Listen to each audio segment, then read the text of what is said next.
அனைவருக்கும் வணக்கம். இன்றைக்கி கம்பெனி அனாலிசிஸில் மனோரமா இண்டஸ்ட்ரீஸ் லிமிடெட் பற்றி பார்க்க போகிறோம். 2018 வெளிவந்த இந்த நிறுவனம் 100 ரூபாய்க்கு கீழே ட்ரேட் ஆகிட்டு இருந்தது. இப்போது 1400 அந்த ரேஞ்சில் ட்ரேட் ஆகிட்டுருக்கு. இது சாதாரண சின்ன நிறுவனமாக இருந்து இன்றைக்கி பெரிய லெவலில் வளர்ச்சி அடைஞ்சிருக்கு. செப்டம்பர் 2018 பிஎஸ்சி எஸ்எம்இ கேட்டகரியில் ஐபிஓ வெளிவந்து அக்டோபர் 2018 லிஸ்ட் ஆனது. இதோட board of director Ashish Saraf, Vinita Saraf இவங்கெல்லாம் இருக்காங்க. 2018 ஃபேஸ் வேல்யூ 10 188 ரூபா இஷ்யூ ப்ரைஸில் லாட் சைஸு 600 ஷேரோட வெளிவந்தது இந்த எஸ்எம்இ ஐபிஓ. 2014 இதோட ரிசல்ட்டு வெறும் 89 லட்சத்தில் ஆரம்பித்தது. 2018 10 கோடியில் முடிஞ்சுது. 2014 2120 இருந்த அசட்டு 2018 4600 வளர்ந்தது. ரெவென்யூ 2014 10,532 இருந்தது. 22,189 லட்சமாக வளர்ச்சி அடைஞ்சிது. ஐபிஓவும் பெரிய அளவில் சப்ஸ்கிரிப்ஷன் ஆகலை. QIB 1.56, ரீட்டைல் 0.37 தான் சப்ஸ்கிரைப் ஆச்சு. டோட்டலாக ஒரு டைம் சப்ஸ்கிரைப் ஆகியிருந்தது. என்எஸ்சியில் ஜூலை 2022 லிஸ்ட் ஆனது இது. இவங்க மெயினாக ஃபுட் அண்ட் பர்சனல் கேருக்கு தேவையான ப்ராடக்ட்டு மேனுஃபேக்சரிங் பண்ணுறாங்க. ஆயில், ஃபேட்டு, க்ரீமு அது மாதிரியான ப்ராடக்ட்லாம் பண்ணிகிட்ருக்காங்க. பேக்கரிக்கு தேவையானது, சாக்லேட்டுக்கு தேவையான products, plant based food, technical product, animal nutrition, organic conventional cosmetic butter, mango butter ரொம்ப ஃபேமஸ் ஆனது, organic cosmetic oil, organic glycerin, இதெல்லாம் இவங்களோட ப்ராடக்ட்ஸு. 8200 கோடி மார்க்கெட் கேபிட்டலைசேஷன். ஸ்டாக்கோட PE 73 இருக்குது. Book value 77. ROCE 23% இருக்குது. ROE 28% இருக்குது. கம்பெனியோட பாசிட்டிவானது என்ன அப்படின்னா, last 5 year profit growth 37.3 CAGR இருக்குது. லாஸ்ட்டு 10 வருஷமாக சேல்ஸ் க்ரோத்து 25% மேலே மெயின்டைன் பண்ணிகிட்ருக்காங்க. இதோட நெகட்டிவ் என்னெல்லாம்னா, புக் வேல்யூ 17 டைம் அதிகமாக ட்ரேட் ஆகிட்டுருக்கு.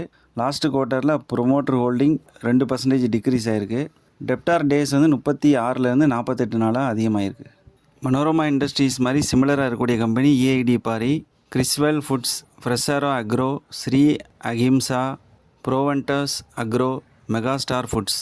மார்க்கெட் கேபிட்டலைசேஷனில் EID பாரிக்கு அப்புறம் மனோரமா இண்டஸ்ட்ரீஸ் தான் இருக்குது. இவங்களோட குவார்ட்டர்லி ரிசல்ட்டு பாருங்கள். 2022 78 கோடியாக இருந்த சேல்ஸு 2023 102 கோடியாக ஆயிருக்கு. மார்ச் 2025 233 கோடியாக அதிகமாகிருக்கு. அதாவது இயர் அண்ட் இயர் பாருங்கள், ப்ராஃபிட் க்ரோத் ஆகிட்டே இருக்குது. ப்ராஃபிட்டு 2022 மார்ச்சில் 12 கோடியாக இருந்தது. இப்போ 2025 மார்ச்சில் 64 கோடியாக அதிகமாகிருக்கு. இது இயர்லி ரிசல்ட்டு. 2014 104 கோடியாக இருந்த சேல்ஸு 2018 210 கோடியாக இருக்குது. அதே 2024 457 கோடியாகவும் 2025 771 கோடியாக வளர்ந்துருக்கு. 2014 4 கோடியாக இருந்த ப்ராஃபிட்டு 2025 191 கோடியாக வளர்ந்துருக்கு. இந்த அளவுக்கு சேல்ஸ் க்ரோத்து, ப்ராஃபிட் க்ரோத் இருக்கிறதுனால தான் கம்பெனியோட ஷேர் 200 இருந்து இன்றைக்கி 1400 வரைக்கும் வளர்ந்துருக்கு. நெக்ஸ்ட்டு ஷேர் ஹோல்டிங் பேட்டர்ன் பார்த்துடலாம். FII 2.81% வச்சுருக்காங்க. DIS செப்டம்பர் 2024 1.79 இருந்தது. டிசம்பரில் 4.70 இன்க்ரீஸ் ஆகிருக்கு. மார்ச்சில் 5.14 இன்க்ரீஸ் ஆகிருக்கு. தொடர்ந்து DIS பர்ச்சேஸ் பண்ணிட்டே இருக்காங்க. கம்பெனியோட ஜேர்னி பார்த்துடலாம். 2005 எஸ்டாப்ளிஷ் பண்ணப்பட்ட இந்த கம்பெனி 2015 ஹையஸ்ட் எக்ஸ்போர்ட்டுக்கு அவார்டு வாங்கியிருக்காங்க. 2017 CSR and fair trade global award win பண்ணியிருக்காங்க. 2018 வேர்ல்டில் இருக்கக்கூடிய மேஜர் சாக்லேட் காஸ்மெட்டிக்ஸ் கம்பெனி கூட கான்ட்ராக்ட் சைன் பண்ணுறாங்க. 2019 சத்தீஸ்கரில் புது பிளான்ட் ஓப்பன் பண்ணுறாங்க. இவங்களோட குரூப் ஆஃப் கம்பெனிஸ் என்னென்னு பார்த்துடலாம். Manorama Latin America LTDA, Manorama MENA trading LLC, Manorama savannah limited, Manorama savannah Togo SARL, Manorama Africa savannah, Manorama Africa Benin, Manorama Burkina SARL, Manorama savannah Ghana limited, Mani resources private limited, Manorama energy private limited, Manorama earth private limited, Manorama oils private limited, Manorama Africa limited. இவ்வளவும் இவங்களோட துணை நிறுவனங்கள். இப்படி 1000 ரூபாய்க்கு மேலே trade ஆகிட்டு இருந்த இந்த ஸ்டாக்கு ஏப்ரல் மாதம் கரெக்டாக 850 அந்த ரேஞ்சில் வந்தது. நான் 871 ரூபாய்க்கு பை பண்ணேன். இன்றைக்கி 58% ப்ராஃபிட்டோட 1370 ரூபா அந்த ரேஞ்சில் ட்ரேட் ஆகுது.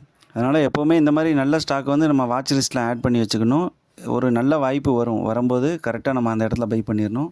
மீண்டும் ஒரு ஸ்டாக் அனலைசிஸோடு உங்களோட சந்திக்கிறேன். Thank you very much.